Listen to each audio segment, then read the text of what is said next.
Hello po mga ka-reviewers! Welcome po sa aming YouTube channel! At sa episode na ito, tatawagin namin siyang Family Taste Test.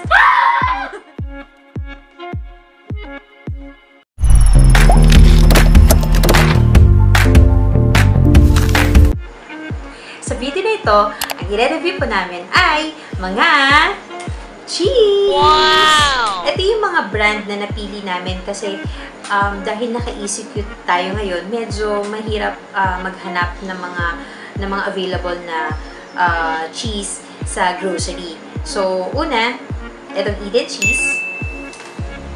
Itong pangalawa, Kraft Cheddar. Yung pangatlo naman, Magnolia Cheesy. At yung pang-apat, itong Magnolia Cheesy Milky White. Ito po yung mga naisip naming option para tikman itong mga cheese na to. So, una, titikman namin siya as is. So, magka-cut kami proportionately ng mga cheese, tapos titikman namin isa-isa. Pangalawa naman, lalagyan namin ng tinapay. So, which is yung basic naman na ginagawa natin. So, titignan natin ngayon kung alin ang pinakamasarap na cheese base sa aming panlasa. So, Jayden ha, i-explain ni Mami yung gagawin mo. Okay? Okay. Okay. So, meron ditong iba-ibang cheese. Tapos, titikman mo isa-isa. Okay? Tapos, pipiliin mo dyan kung alin ang pinakamasarap. Kaya, alin dyan ang pinakamasarap. Okay? Okay. So, unahin muna natin ito. Okay. So, cheese. Tika mo na. Okay. Next naman. Okay.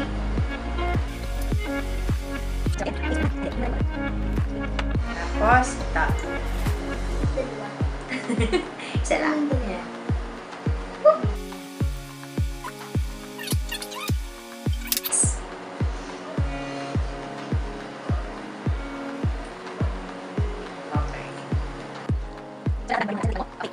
So, ngayon, tanong ni Mami, alin dyan ang pinakamasarap na cheese?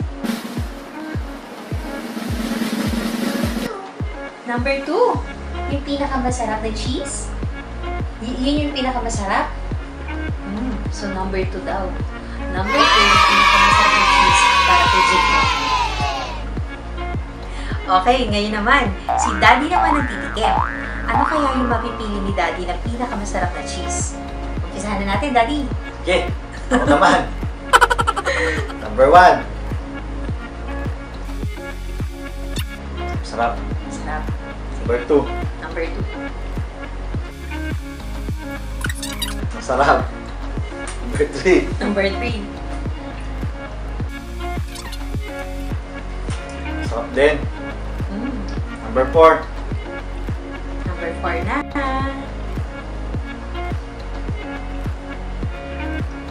Ano, napag-isipan mo na ba, Daddy? Teka lang. Inom ko muna ng tubig. Okay, so natikman ng lahat ni Daddy. Ang tanong ko ngayon, alin dyan ang pinakamasarap na cheese? Number 2. Number 2 din! Number 2! Number 2.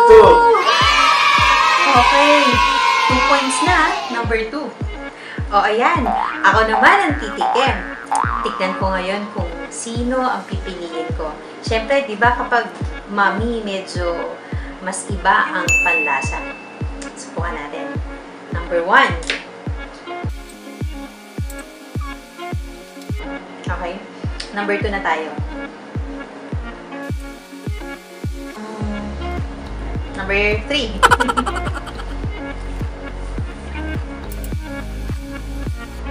Okay. Sa panghuli na tayo. Number 4.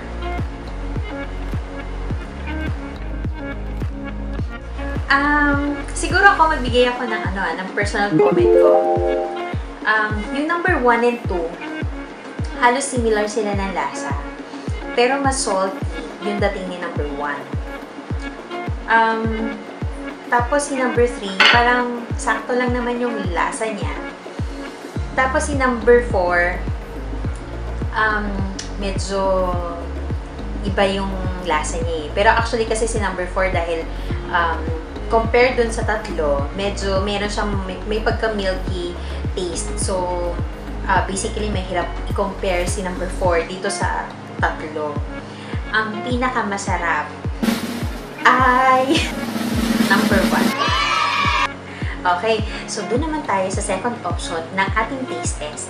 So, nag-prepare naman kami ng tinapay. Proportionately, nag-cut uli kami. So, ngayon, titikman na natin. Yay! Okay, so babalik ulit tayo kay Jayden. Titikman niya yung mga cheese na merong bread. Okay? Okay. Okay. So, number 1.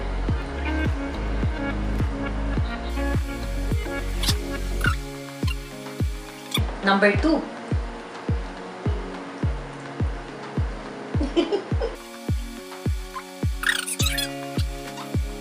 Number 3.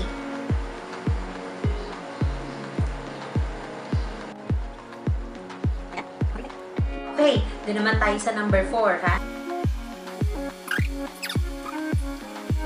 So ngayon, ang tanong ni Mami, alin dyan ang pinakamasarap na cheese kapag nasa bread? Ano? Number 2. Number 2? Number 2? Ang pinakamasarap kapag nasa bread na? Ha? Okay, so number 2 daw yung napili ni Jayden na pinakamasarap na cheese kapag nasa bread na. So, babalik ulit tayo kay Daddy. So, titikman ni Daddy kung ano yung pinakamasarap na cheese kapag nasa bread na. Okay, Daddy? Okay. Number 1 tayo.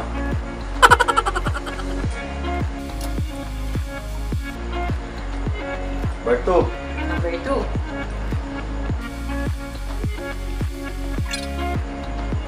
Number 3. Number 3.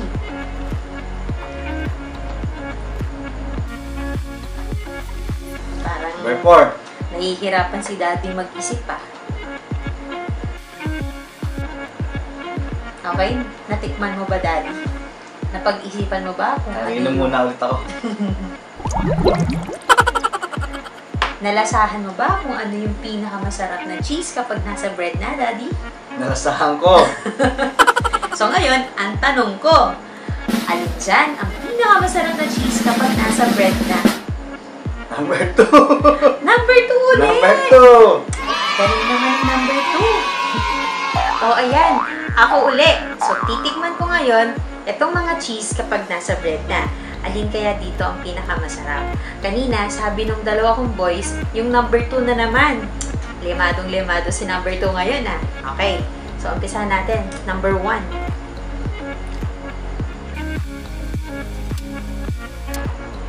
Number 2.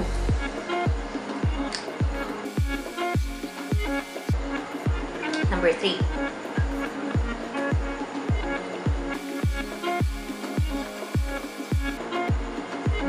Number 4. Inom muna akong tubig.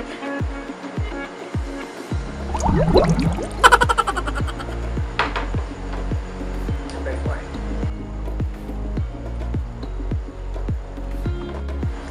Nilasahan ko namang mabuti.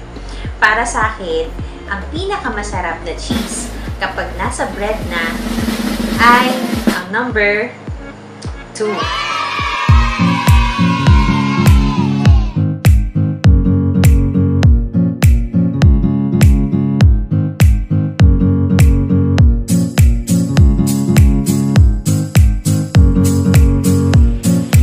O yan, natapos na kami sa taste test. So, itatali namin ngayon kung ano yung mga scores namin. Si Daddy Jeff, nagkaroon siya ng 2 points para kay Kraft Cheddar. Si Jayden naman, 2 points din para kay Kraft Cheddar. Tapos ako naman, 1 point para kay Ida Cheese at 1 point din para kay Kraft Cheddar. So, obviously, ang nanalo ay si Kraft Cheddar!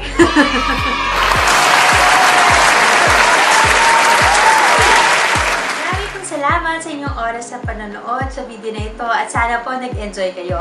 Hanggang sa muli, ako po si Eden. Ako po si Jeff. Kasama si Jayden. Please do not forget to like and subscribe. Thank you for watching!